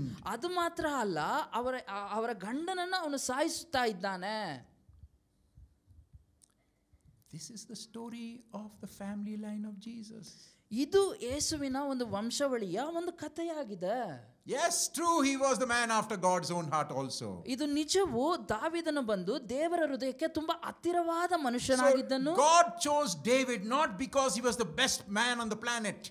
ದೇವರು ದಾವೀದನನ್ನು ಆರಿಸಿಕೊಂಡಿದ್ದು ಅವನು ಲೋಕದಲ್ಲಿ ಏನೋ ತುಂಬಾ ವಿಶೇಷವಾದವನು ಎಂಬುದಾಗಿ ಅಲ್ಲ, but because God loves the world. ಆದರೆ ದೇವರು ಬಂದು ಲೋಕವನ್ನು ಬಹಳವಾಗಿ ಆತನು and he wants to bring the Messiah. ಮತ್ತು ಆತನು ಮೆಸ್ಸಾಯನನ್ನು ಕೊಂಡು ಬರಬೇಕು. He has to tolerate people like David. ಅವನು ದಾವೀದನ ರೀತಿ ಇರುವಂತ ಜನರನ್ನು ಆತನು ತಾಳಿಕೊಳ್ಳಬೇಕು. And by the way, did you notice all these women were not even Israelite women? ಮತ್ತು ನೀವು ಒಂದು ವಿಷಯವನ್ನು ಇಲ್ಲಿ ತಿಳಿದುಕೊಳ್ಳುತ್ತಾ ಇದ್ದೀರಾ, ಇಲ್ಲಿರುವಂತ ಸ್ತ್ರೀಯರಲ್ಲ ಇಸ್ರೇಲ್ನ ಸ್ತ್ರೀಯರಲ್ಲ ಎಂಬುದು. So the line of David is not some pure line of Israelites. ಅದರಿಂದ ದಾವೀದನ ಒಂದು ವಂಶಾವಳಿಯು ಬರಬೇಕಾದ್ರೆ ಅದು ಪರ್ಫೆಕ್ಟ್ ಆಗಿರುವಂತ ಒಂದು ಇಸ್ರಾಯೇಲರ ಒಂದು ವಂಶಾವಳಿ ಅಲ್ಲ. So why does Matthew mention women here? They don't need to be mentioned. ಇಲ್ಲಿ ಯಾಕೆ ಮತ್ತಾಯನು ಬಂದು ಇಲ್ಲಿ ಸ್ತ್ರೀಯರ ಹೆಸರುಗಳನ್ನು ಆತನು ಬರೆದಿದ್ದಾನೆ? ಇಲ್ಲಿ ಬರೆಯಬೇಕಾದ ಒಂದು ಅವಶ್ಯಕತೆ ಇಲ್ಲವಲ್ಲ. One of the things when the gospel of Jesus comes is that all human beings, all people, especially women, are loved by God. ಯಾವಾಗ ಒಂದು ಸುವಿಶೇಷವು ಈ ಸುವಾರ್ತೆಯು ಬರೆಯಲ್ಪಡುತ್ತಾ ಇದೆಯೋ, ಯಾವಾಗ ಯೇಸುಸ್ವಾಮಿಯ ಬಗ್ಗೆ ಇಲ್ಲಿ ಬರೆಯಲ್ಪಡುತ್ತಾ ಇದೆಯೋ, ಅದರ ಏನನ್ನು ತಿಳಿಸ್ತಾ ಇದೆ ಅಂದರೆ ಎಲ್ಲ ಸ್ತ್ರೀಯರು ಸಹ ಪ್ರೀತಿಸಲ್ಪಟ್ಟಿದ್ದಾರೆ ಎಂಬುದಾಗಿ ಹೇಳುತ್ತಾ ಇದೆ. In all cultures, women are the ones who are dispensable and they suffer the most. ಎಲ್ಲ ಕಲ್ಚರ್ಗಳಲ್ಲೂ ನೀವು ನೋಡಬೇಕಾದರೆ ಬರೀ ಸ್ತ್ರೀಯರೇ ಬಂದು ತುಂಬಾ ಕಷ್ಟಕ್ಕೆ ಒಳಗಾದವರು ಆಗಿರುತ್ತಾರೆ. Almost all cultures, I would say. ಎಲ್ಲ ಕಲ್ಚರ್ಸ್ ಅಲ್ಲೂ ನಾವು There are a ನೋಡಬೇಕಾದರೆ few cultures which are matriarchal. ಬರೀ ಸ್ವಲ್ಪ ಕಲ್ಚರ್ಗಳಲ್ಲಿ ಮಾತ್ರ ನಾವು ನೋಡಬಹುದು. But here we find even the culture of the Old Testament, women were not considered equal to men. ಆದರೆ ನಾವು ಇಲ್ಲಿ ನೋಡುತ್ತೇವೆ ಹಳೆ ಒಡಂಬಡಿಕೆಯಲ್ಲಿ ಸ್ತ್ರೀಯರು ಬಂದು ಗಂಡಸರಿಗೆ ಸರಿ ಸಮಾನದವರು ಎಂಬುದಾಗಿ What ಹೇಳಲಿಲ್ಲ. about our cultures around us? ಎಲ್ಲ ಒಂದು ಕಲ್ಚರ್ಗಳನ್ನು ನೀವು ನೋಡಿರಿ, ಸುತ್ತಲಿರುವಂತ Many times ಕಲ್ಚರ್ಗಳನ್ನು. parents are excited only when the son is born. ತುಂಬಾ ಸಮಯ ಎತ್ತವರು ಯಾವಾಗ ಸಂತೋಷಿಸ್ತಾರೆ ಅಂದ್ರೆ ಒಂದು ಮಗನು ಜನಿಸಿದಾಗ. I grew up in North India. ನಾನು ನಾರ್ತ್ ಇಂಡಿಯಾದಲ್ಲಿ ನಾನು ಬೆಳೆದೆನು. And when the daughter is born, the father says, I have today expenditure has been born. ಯಾವಾಗ ಒಂದು ಹೆಣ್ಣು ಮಗಳು ಜನಿಸುತ್ತಾಳೋ ಅವಾಗ ಆ ತಂದೆ ಅವರು ಹೇಳುತ್ತಾರೆ, ನನಗೆ ಇವಾಗ ಒಂದು ಖರ್ಚು ಮಾಡುವ. And in many cultures when baby girls are born, they are killed. ಮತ್ತು ತುಂಬಾ ಕಲ್ಚರ್ಗಳಲ್ಲಿ ಯಾವಾಗ ಹೆಣ್ಣು ಮಕ್ಕಳು ಜನಿಸುತ್ತಾರೋ ಅವರನ್ನು ಸಾಯಿಸಿ ಬಿಡುತ್ತಾರೆ. Even today there are families where the man will tell the woman, you better have a boy, okay? ಇವಾಗಲೂ ಸಹ ಸ್ವಲ್ಪ ಕಲ್ಚರ್ಗಳಲ್ಲಿ ನಾವು ನೋಡುತ್ತೇವೆ, ಆ ಗಂಡಸು ಹೇಳುತ್ತಾನೆ, ನೀನು ಗಂಡು ಮಗನನ್ನೇ ಎತ್ತು ಕೊಡಬೇಕು ಎಂಬುದಾಗಿ ಹೇಳುತ್ತಾನೆ. And so the poor girl has to keep on having babies trying to get a boy. ಆ ಬಡವಳಾದ ಆ ತಾಯಿ ಬಂದು ಒಂದು ಮಗನೇ ಜನಿಸಬೇಕು ಎಂಬುದಾಗಿ ಎದುರು ನೋಡಬೇಕು.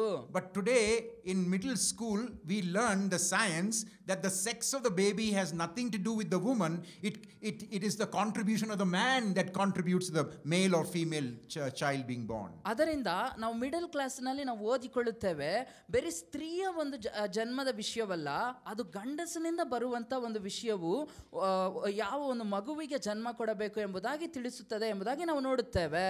Friends, ಸ್ನೇಹಿತರೆ, the gospel gives value to women as much as to men.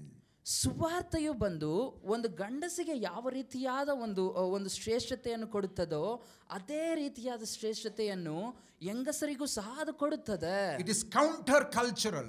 ಅದು ಒಂದು counter cultural. All our cultures, biblical culture, Indian culture, the gospel is against that. ಎಲ್ಲ ಜಾತಿಗಳು ಎಲ್ಲ ರೀತಿಯಾದ ಕಲ್ಚರ್ಸ್ ಬಂದು ಬೈಬಲ್ ಬಂದು ಎಲ್ಲಕ್ಕೂ ಎದುರಾಗಿ ಇದೆ. Men are not more important than women. Women are not more important than men. ಗಂಡಸರೇನೋ ತುಂಬಾ ಶ್ರೇಷ್ಠವಾದವರಲ್ಲ ಮತ್ತು ಸ್ತ್ರೀಯರೇನೋ ತುಂಬಾ ಗಂಡಸರಿಗಿಂತ ಶ್ರೇಷ್ಠವಾದವರು, ಆ ರೀತಿಯಾಗಿ ಇಲ್ಲ.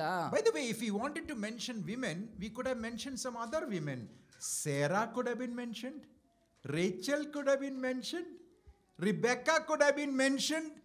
Leah could have been mentioned, but they are not mentioned.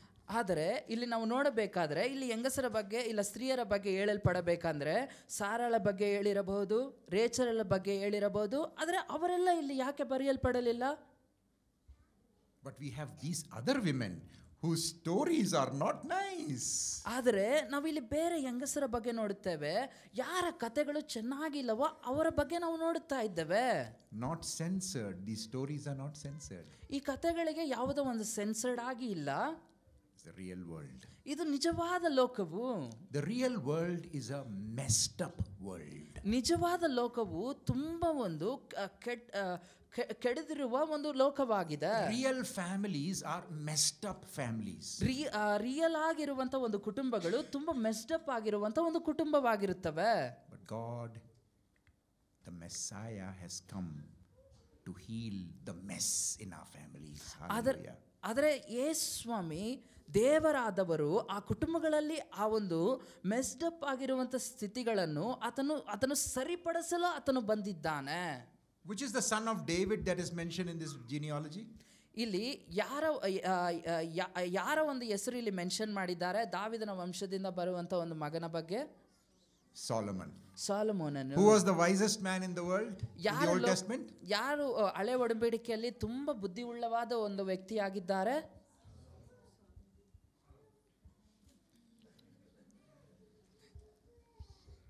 Have you read your Bible? ನೀವು ನಿಮ್ಮ ಸತ್ಯವಾಕ್ಯಗಳನ್ನು ನೀವು ಓದಿದ್ದೀರಾ? Yeah, sometimes it will say Solomon was very wise. ಹೌದು, ಅದು ಹೇಳುತ್ತದೆ ಕೆಲವೊಂದು ಬಾರಿ ಸಾಲಮೋನನು ತುಂಬಾ ಜ್ಞಾನವುಳ್ಳ ವ್ಯಕ್ತಿ ಎಂಬುದಾಗಿ. And then it will list all the terrible foolish things that he did. ಮತ್ತು ಅದಾದ ನಂತರ ಅವನು ಮಾಡಿದಂತ ಎಲ್ಲ ಮೂರ್ಖವಾದ ಕೆಲಸಗಳನ್ನು ಅದು ತಿಳಿಸುತ್ತದೆ. Will you call a man who collects 1,000 women as wise? 1000 ಹೆಂಗಸರನ್ನು ಅವನ ಹೆಂಡತಿಯಾಗಿ ಪಡೆದುಕೊಂಡವನನ್ನು ಒಬ್ಬ ಜ್ಞಾನವುಳ್ಳ ವ್ಯಕ್ತಿ ಎಂಬುದಾಗಿ ನೀವು ಹೇಳುತ್ತೀರಾ? You know, some people collect stamps. Solomon collected women.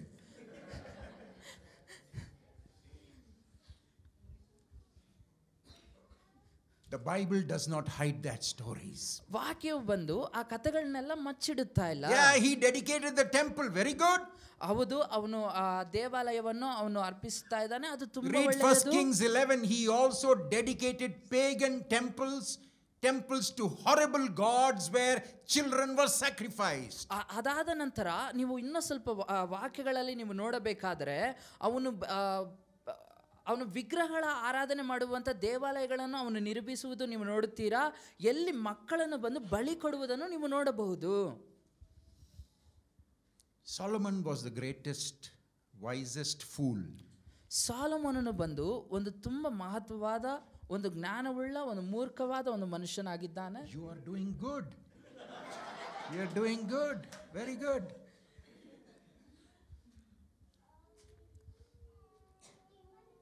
This is the reality of our world.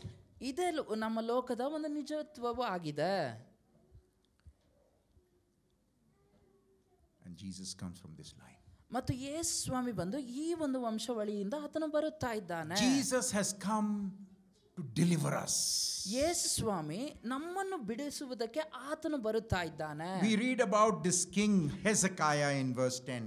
ನಾವು ಎಸೆಕಿಯ ರಾಜನ ಬಗ್ಗೆ, By the way, many of the kings or others who were mentioned, some of them were good, some of them were terrible. ನಾವು 10ನೇ ವಾಕ್ಯದಲ್ಲಿ ನಾವು ಎಸೆಕನ ಬಗ್ಗೆ ನಾವು ಓದಿಕೊಳ್ಳುತ್ತೇವೆ. ಇಲ್ಲಿ ನಾವು ನೋಡಬೇಕಾದ್ರೆ ತುಂಬಾ ರಾಜರ ಬಗ್ಗೆ ಹೇಳಿರುತ್ತದೆ, ಆದರೆ ಸ್ವಲ್ಪ ಜನ ಒಳ್ಳೆಯವರು, ಸ್ವಲ್ಪ ಜನ ಕೆಟ್ಟವರು. And then Hezekiah's son Manasseh was one of the most wicked kings. ಎಸೆಕಯನಾದ ನಂತರ ಅವನ ಮಗನಾದ ಮನಸ್ಸಾಯನು ತುಂಬಾ ಮೋಸವಾದ ಒಂದು ವ್ಯಕ್ತಿಯಾಗಿದ್ದಾನೆ. And then in verse 10 it talks about Josiah. ಮತ್ತು ಅದಾದ ನಂತರ ಯೋಷಿಯನ ಬಗ್ಗೆ ನಾವು ನೋಡುತ್ತೇವೆ. And then it says verse 11 Josiah was the father of Jeconiah. ಮತ್ತು 11ನೇ ವಾಕ್ಯದಲ್ಲಿ ನಾವು ನೋಡುತ್ತೇವೆ ಯೋಷಿಯನು ಬಂದು ಯೆಕೋನನ ತಂದೆ ಆಗಿದ್ದನು ಎಂಬುದಾಗಿ ನಾವು ನೋಡುತ್ತೇವೆ. But actually there is one more king in between. Josiah had another son, Jehoiakim. ಇಲ್ಲಿ ಮಧ್ಯದಲ್ಲಿ ನಾವು ಇನ್ನೊಂದು ವ್ಯಕ್ತಿಯನ್ನು ನಾವು ನೋಡುತ್ತೇವೆ. ಯೋಷಿಯನು ಇನ್ನೊಂದು ಮಗನನ್ನು ಹೊಂದಿದ್ದನು, ಯೆಕೋಮನು ಎಂಬುದಾಗಿ ಅವನ ಮಗನ ಹೆಸರು. You can read about him in Jeremiah chapter 36. ಅವನ ಬಗ್ಗೆ ನೀವು ಯೆರೆಮೀಯ 36ನೇ ವಾಕ್ಯದಲ್ಲಿ ನೀವು ಓದಿಕೊಳ್ಳಬಹುದು. There when Jeremiah was prophesying, this king was tearing the scroll and burning it up. ಯಾವಾಗ ಇಲ್ಲಿ ಯೆರೆಮೀಯನು ಬಂದು ಅವನ ಪ್ರವಾದನೆಗಳನ್ನು ಹಂಚಿಕೊಳ್ಳುತ್ತಾ ಇದ್ದಾನೋ ಆ ಸಮಯದಲ್ಲಿ ಈ ರಾಜನು ಬಂದು ಆ ಬರವಣಿಗೆಗಳು ಆ ಸುರುಳಿಯನ್ನು ಬಂದು ಅವನು ಕಿತ್ತು ಅವನು ಬೆಂಕಿ ಇಡುವುದನ್ನು ನೀವು ನೋಡುತ್ತಾ ಇದ್ದೀರಾ. And Jeremiah 36 verse 30 God says none of your children will sit on the throne. ಯೆರೆಮೀಯನು ಆ 36ನೇದಲ್ಲಿ ದೇವರು ಹೇಳುವುದನ್ನು ನಾವು ನೋಡುತ್ತೇವೆ, ಯಾವ ಒದ್ದು ನಿನ್ನ ಮಗನು ಸಹ ಆ ಕುರ್ಚಿ ಸಿಂಹಾಸನದಲ್ಲಿ ಕುಳಿತುಕೊಳ್ಳುವುದನ್ನು ನೀನು ನೋಡುವುದಿಲ್ಲ ಎಂಬುದಾಗಿ ಹೇಳುತ್ತಾ ಇದ್ದಾರೆ. But even God changes his prophecy. ಆದರೆ ದೇವರು ಆತನ ಪ್ರವಾದನೆಯನ್ನು ಸಹ ಆತನು ಬದಲಾಯಿಸುತ್ತಾನೆ. Because we find Jeconiah, his son, is on the throne, is mentioned in this. ಯಾಕಂದ್ರೆ ಇಲ್ಲಿ ಜೆಕಮಯನು ಬಂದು ಅವನ ಸಿಂಹಾಸನದಲ್ಲಿ ಇದ್ದಾನೆ ಎಂಬುದಾಗಿ ನಾವು ನೋಡುತ್ತಾ ಇದ್ದೇವೆ. ಇಲ್ಲಿ ಮೆನ್ಷನ್ ಆಗಿದೆ. This morning we were singing about the grace and the mercy of God. ಈ ಬೆಳಗಿನ ವೇಳೆಯಲ್ಲಿ ದೇವರ ಕೃಪೆಯ ಬಗ್ಗೆ ನಾವು ಆಡುತ್ತಾ ಇದ್ದೆವು. If there is one thing that characterizes God's heart, he is merciful. ದೇವರ ಬಗ್ಗೆ ಯಾವುದಾದ್ರೂ ಒಂದು ವಿಷಯವು ಮುಖ್ಯವಾಗಿ ಹೇಳುತ್ತಾ ಇದೆ ಅಂದರೆ ಆತನು ಕೃಪೆಯುಳ್ಳವನು ಎಂಬುದಾಗಿ ನೋಡುತ್ತೇವೆ. He is gracious. ಆತನು ಕೃಪೆಯುಳ್ಳವನು. Otherwise you and I cannot be in this place. ಇಲ್ಲ ಅಂದರೆ ನಾವು ನೀವು ಈ ಜಾಗದಲ್ಲಿ ಇರುವುದಕ್ಕೆ ಆಗುವುದಿಲ್ಲ. Hallelujah. Hallelujah. And his mercy never ends. Never. ಮತ್ತು ಆತನ ಕೃಪೆಯು ಯಾವಾಗಲೂ ಅದು ನಿಂತು ಹೋಗುವುದಿಲ್ಲ. God is merciful. ದೇವರು ಬಂದು ಕೃಪೆಯುಳ್ಳವರಾಗಿದ್ದಾರೆ. God's love shines brighter in the background of our sin. ದೇವರ ಪ್ರೀತಿಯು ಬಹಳವಾಗಿ ಅದು ಪ್ರಕಾಶಿಸುವುದು ಎಲ್ಲಿ ಅಂದರೆ ನಾವು ಪಾಪದಲ್ಲಿರುವಂತಹ ಕತ್ತಲೆಗಳಲ್ಲಿ ಅದು ಪ್ರಕಾಶಿಸುತ್ತದೆ. If you go to one of these jewelry shops, they will have these bright shining jewels or diamonds, but they will always have a dark background. ನಾವು ಯಾವುದಾದ್ರೂ ಒಂದು ಜ್ಯುವೆಲ್ಲರಿ ಶಾಪ್ಗೆ ಹೋದರೆ, ಬಂಗಾರದ ಅಂಗಡಿಗೆ, ಅಲ್ಲಿ ನಾವು ನೋಡುತ್ತೇವೆ ತುಂಬ ಪ್ರಕಾಶವಂತ ಎಲ್ಲ ಬಂಗಾರವನ್ನು ಅಲ್ಲಿ ಇಟ್ಟಿರುತ್ತಾರೆ. ಆದರೆ ಅದರ ಹಿಂದಿನ ವಿಷಯವನ್ನು ನೋಡಿದ್ರೆ ತುಂಬ ಕತ್ತಲಾಗಿ ಇರುತ್ತದೆ. God's love always shines brighter in the background of our dark sin. ದೇವರ ಪ್ರೀತಿಯು ಸಹ ಬಹಳವಾಗಿ ಪ್ರಕಾಶಿಸುವುದು ನಾವು ಕತ್ತಲೆಯಲ್ಲಿರುವಂತ ಆ ರೀತಿಯಾದ ಬ್ಯಾಕ್ಗ್ರೌಂಡ್ ಅಲ್ಲಿ. See, when Jesus came, we read that he was spending time with the tax collectors and sinners. ಮತ್ತು ಯಾವಾಗ ಯೇಸು ಸ್ವಾಮಿ ಬಂದದರ ಬಗ್ಗೆ ನಾವು ನೋಡುತ್ತೇವೋ, ಆತನು ತುಂಬ ಸಮಯವನ್ನು ಯಾರೆಲ್ಲ ಟ್ಯಾಕ್ಸ್ ಕಲೆಕ್ಟ್ ಮಾಡ್ತಾರೋ ಅವರೊಂದಿಗೆ, ಪಾಪ ಮಾಡುವವರ ಬಳಿಯೊಂದಿಗೆ ಆತನು ಸಮಯವನ್ನು ಕಳೆಯುವುದನ್ನು ನಾವು ನೋಡುತ್ತೇವೆ. Where is Jesus? ಯೇಸು ಸ್ವಾಮಿ ಎಲ್ಲಿ? Oh, there he is sitting with those bad people. ಆತನು ಬಂದು ಕೆಟ್ಟವರೊಂದಿಗೆ ಆತನು ಕುಳಿತುಕೊಂಡಿದ್ದಾನೆ. People called him a drunkard. ಜನರು ಬಂದು ಅವನ ಕುಡುಕನು ಎಂಬುದಾಗಿ ಕರೆಯುತ್ತಾ ಇದ್ದಾರೆ. Oh, he likes to eat. ಅವರಿಗೆ ತಿನ್ನುವುದಕ್ಕೆ ಇಷ್ಟ. Why? ಯಾಕೆ? Why was Jesus with bad people? ಯಾಕೆ ಯೇಸು ಸ್ವಾಮಿ ಕೆಟ್ಟವರೊಂದಿಗೆ ಇರಬೇಕು? Because God loves to redeem the worst among us. ಯಾಕಂದರೆ ದೇವರಿಗೆ ಬಂದು ಯಾರು ಕೆಟ್ಟವರಾಗಿದ್ದಾರೋ ಅವರನ್ನು ಗುಣಪಡಿಸಬೇಕು, ಅವರನ್ನು ಬಿಡಿಸಬೇಕು ಎಂಬುದಾಗಿ ಆತನು ಇಷ್ಟಪಡುತ್ತಾನೆ. We know God only through Jesus properly. ನಮಗೆ ಯಾವ ರೀತಿಯಾಗಿ ಯೇಸು ಸ್ವಾಮಿಯ ಬಗ್ಗೆ ನಮಗೆ ಸ್ಪಷ್ಟವಾಗಿ ಗೊತ್ತಾಗುತ್ತದೆ ಅಂದ್ರೆ ಅದು ಬರೀ ದೇವರಿಂದ ಮಾತ್ರ. We can learn a lot about God in the Old Testament. ನಾವು ದೇವರ ಬಗ್ಗೆ ನಾವು ಹಳೆ ಒಡಂಬಡಿಕೆಯಲ್ಲಿ ನಾವು ತುಂಬಾ ಕಲಿತುಕೊಳ್ಳಬಹುದು. But then in John 1:18 he says something very unusual. ಆದರೆ ಯೋಹಾನನು 1:8 ಆತನು ಯಾವುದೋ ಒಂದು ವಿಷಯವನ್ನು ಆತನು ಹೇಳುತ್ತಾನೆ. Let me ask you, in the Old Testament who all saw God? ನಾನು ಕೇಳುತ್ತೇನೆ ನಿಮ್ಮ ಬಳಿಯಲ್ಲಿ, ಹಳೆ ಒಡಂಬಡಿಕೆಯಲ್ಲಿ ಯಾರೆಲ್ಲ ದೇವರನ್ನು ನೋಡಿದರು? How many? Who saw God? ಯಾರೆಲ್ಲ ದೇವರನ್ನು ನೋಡಿದರು? Moses, very good. ಮೋಸೆ. Who else? Abraham saw God, okay, in some ways, yes. ಅಬ್ರಹಾಮನು ನೋಡಿದನು ಯಾವುದೋ ಒಂದು Who ರೀತಿಯಾಗಿ. ಬೇರೆ ಯಾರು? Isaiah, right? Isaiah saw God, yes.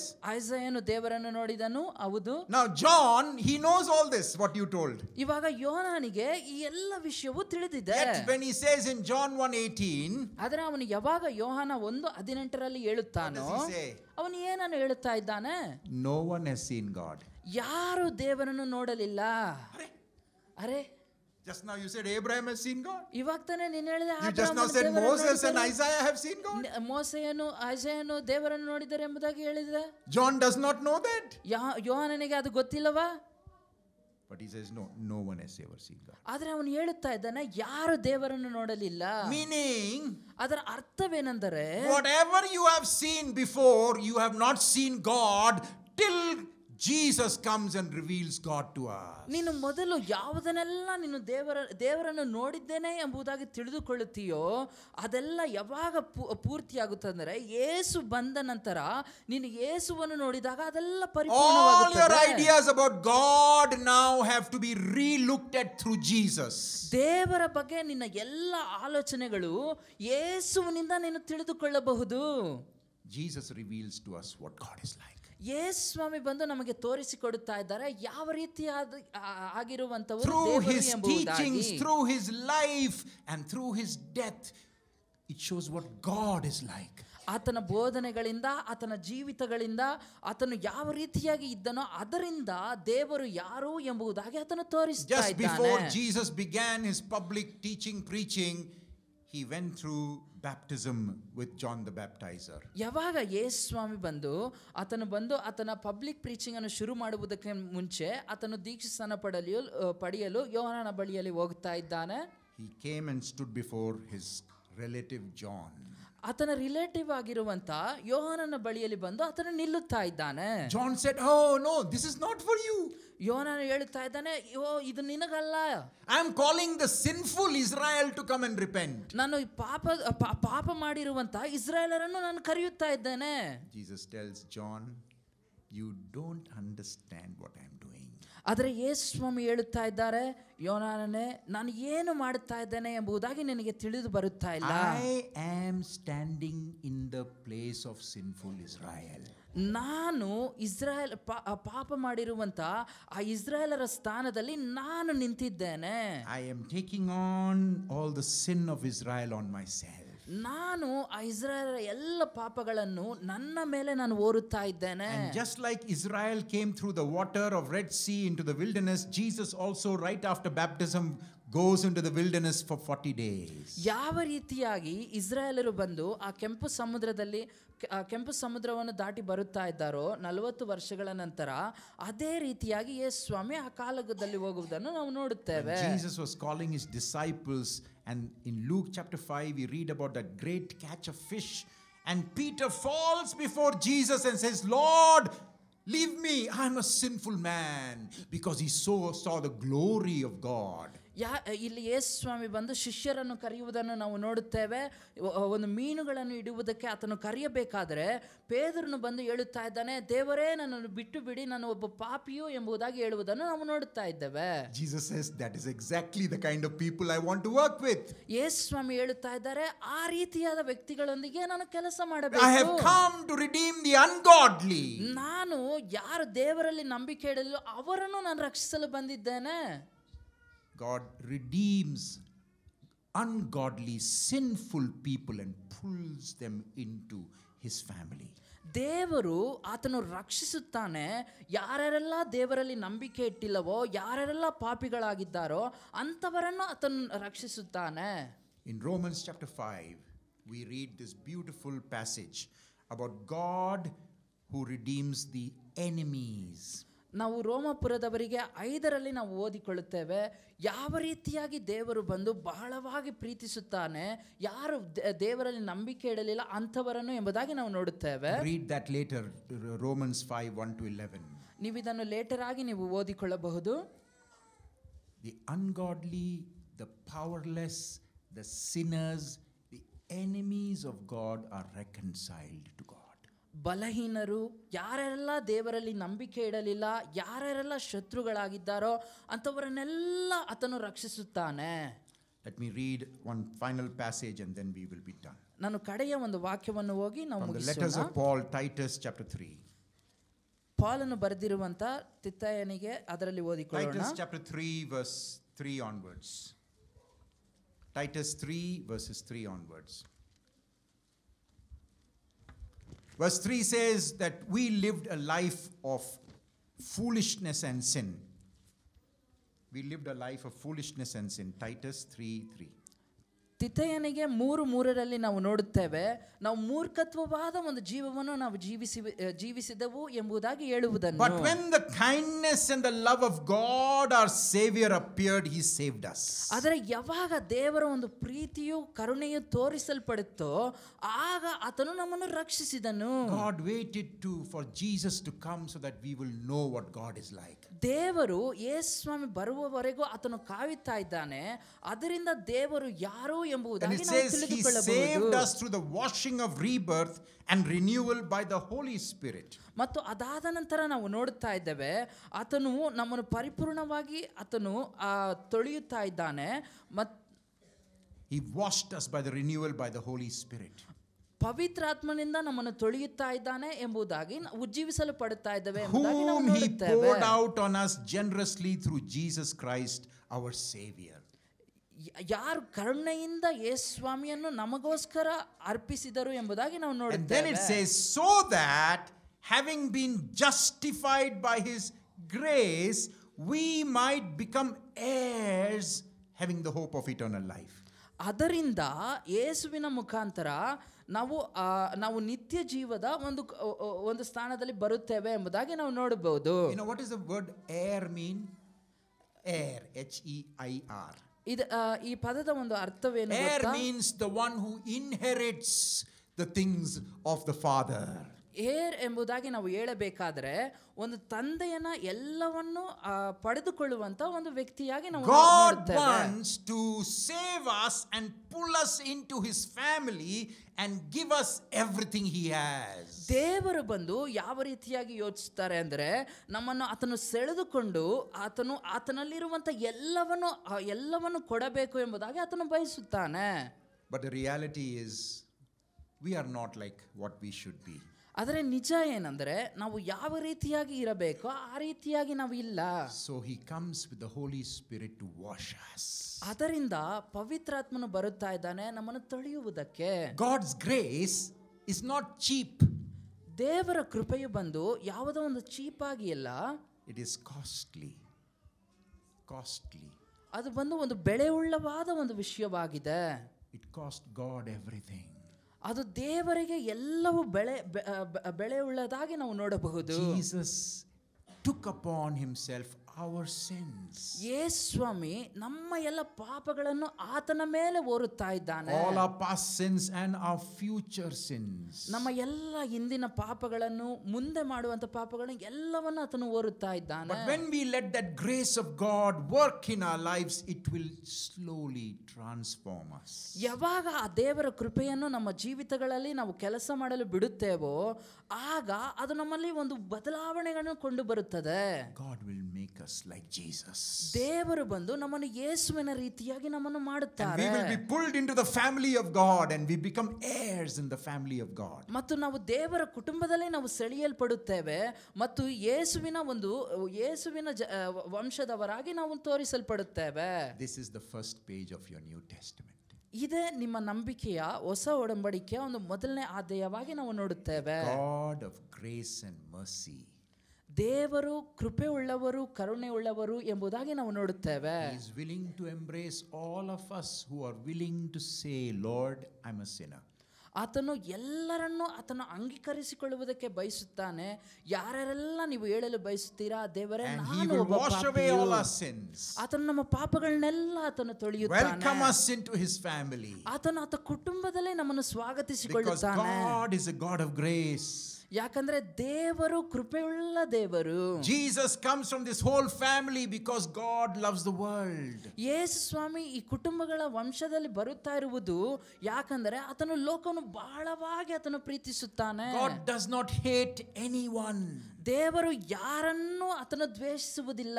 But he does hate the sin in my life. ಆದರೆ ನನ್ನ ಜೀವಿತದಲ್ಲಿರುವಂತ ಪಾಪವನ್ನು ಆತನು ದ್ವೇಷಿಸುತ್ತಾನೆ. Because he knows that the sin is destroying me.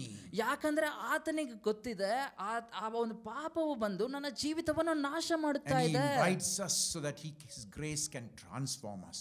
ಅದರಿಂದ ಆತನು ನಮ್ಮನ್ನು ಸೆಳೆದುಕೊಂಡು ಆತನ ಕೃಪೆಯು ನಮ್ಮನ್ನು ಬದಲಾಯಿಸುತ್ತಾ ಇದೆ. Hallelujah. Hallelujah. Today as we go to the Lord's table, ನಾವು ಕರ್ತ ಭೋಜನಕ್ಕೆ ಹೋಗುವುದಕ್ಕಿಂತ ಮುಂಚೆ what are we going to do? ನಾವೇನು ಮಾಡಲಿದ್ದೇವೆ? We are going to remember the fact that God's climax of God's love was on the cross. ನಾವು ಮತ್ತೆ ಜ್ಞಾಪಿಸಲಿದ್ದೇವೆ ಯಾವ ರೀತಿಯಾದ ಒಂದು ಆ ಕ್ಲೈಮ್ಯಾಕ್ಸ್ ಅನ್ನು ಯೇಸು ಸ್ವಾಮಿ ಶಿಲುಬೆಯಲ್ಲಿ ಇರಬೇಕಾದ್ರೆ ಆ ಕ್ಲೈಮ್ಯಾಕ್ಸ್ ಅನ್ನು ನಾವು ಜ್ಞಾಪಿಸಲಿದ್ದೇವೆ. Just before he went to the cross, Jesus took what was part of their meal, took the bread and he broke it and said, this is my body. ಆತನು ಶಿಲುಬೆಗೆ ಹೋಗುವುದಕ್ಕಿಂತ ಮುಂಚೆ ಅವರು ಒಂದು ಅನ್ಯೂನತೆಯನ್ನು ಪಡೆದುಕೊಳ್ಳುವ ಸಮಯದಲ್ಲಿ ಯೇಸು ಸ್ವಾಮಿ ಏನು ಮಾಡ್ತಾ ಇದ್ದಾರೆ, ಆ ರೊಟ್ಟಿಯನ್ನು ತೆಗೆದು ಮುರಿದು ಇದು ನನ್ನ ಶರೀರವು ಎಂಬುದಾಗಿ ಹೇಳುತ್ತಾ ಇದ್ದಾನೆ. I am going to give my life, my body on the cross. ನಾನು ನನ್ನ ಜೀವಿತವನ್ನು ನನ್ನ ಶರೀರವನ್ನು ನನ್ನ ಶಿಲುಬೆಯಲ್ಲಿ ಕೊಡುತ್ತಾ ಇದ್ದೇನೆ. And this cup that I am passing around, ಈ ಒಂದು ದ್ರಾಕ್ಷಿ ರಸವು ನಾನು ನಿಮಗೆ ಕೊಡುವುದು, it represents my blood. ಈ ಪಾತ್ರೆಯು ಬಂದು ನನ್ನ ರಕ್ತದ ಬಗ್ಗೆ ಅದು ನಿಮಗೆ ತೋರಿಸಿಕೊಡುತ್ತದೆ. My blood will be poured out because I love you. ನನ್ನ ರಕ್ತವು ನಿಮಗೋಸ್ಕರ ಚೆಲ್ಲಲ್ಪಡುತ್ತದೆ ಯಾಕಂದ್ರೆ ನಾನು ನಿಮ್ಮನ್ನು ಪ್ರೀತಿಸುತ್ತೇನೆ. So that you will be pulled into my family. ಅದರಿಂದ ನೀವು ನನ್ನ ಕುಟುಂಬದಲ್ಲಿ ನೀವು ಸೆಳೆಯಲ್ಪಡುತ್ತೀರಾ. The family of the triune God. ನಮ್ಮ ಸ್ವಂತ ದೇವರಾಗಿರುವಂತ ಕುಟುಂಬಗಳಲ್ಲಿ The triune God. The triune God ಎಂಬ Father, Son and Holy Spirit. ತಂದೆ ಮಗ ಪವಿತ್ರಾತ್ಮನ ಒಂದು ಕುಟುಂಬದಲ್ಲಿ, that the family of God, ಆ ಕುಟುಂಬದಲ್ಲಿ he wants to pull us into that ನಮ್ಮನ್ನೆಲ್ಲ ಆತನು ಸೆಳೆದುಕೊಳ್ಳಲು ಆತನು ಬಯಸುತ್ತಾನೆ. by his grace. ಆತನ ಕೃಪೆಯಿಂದ he will work with us. He will not give up on us ಆತನು ನಮ್ಮೊಂದಿಗೆ ನಡೆಯುತ್ತಾನೆ. ಆತನು ನಮ್ಮನ್ನು ಬಿಟ್ಟು ಕೊಡುವುದಿಲ್ಲ till we are like Jesus.